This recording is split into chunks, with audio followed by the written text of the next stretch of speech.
Alex felt a strange pull to the wild. It was a chance to escape the concrete jungle and reconnect with nature, something he had never truly experienced. The journey to the remote taiga was long and arduous, but as they drove deeper into the wilderness, Alex felt a sense of excitement bubbling within him. The towering pines, the crisp air, and the sound of the river flowing nearby were invigorating. That night, around the campfire, Dmitri shared stories of the forest, tales of spirits and ancient beings that watched over the land. Alex chuckled, dismissing them as mere folklore, but a part of him felt a flicker of curiosity. The next day, armed with a rifle and a sense of adventure, they set out into the woods. Alex was awestruck by the beauty surrounding him. He had never seen such untouched nature, but as the hours passed, he began to wander further from Dmitri, captivated by the sights and sounds. Suddenly, he realized he was alone. Panic gripped him as he retraced his steps, but the towering trees and thick underbrush seemed to shift and conspire against him. As twilight descended, Alex's heart raced. He had been lost for hours.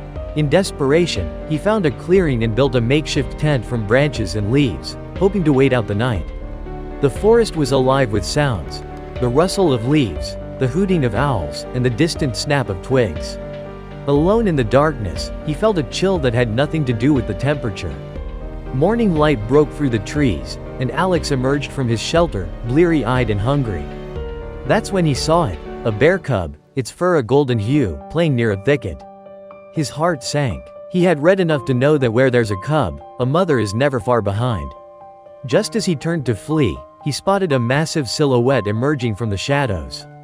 The mother bear. In a panic, Alex sprinted away, adrenaline coursing through his veins. He stumbled over roots and rocks, the forest floor betraying him. As he fell, he braced for a painful encounter with the bear, but instead, he heard a curious grunt. He looked up, expecting the worst, and found the bear cub standing a few feet away, watching him with wide, innocent eyes. The mother bear had paused, seemingly unfazed by his fall. In that moment of surreal calm, Alex noticed something glimmering in the distance.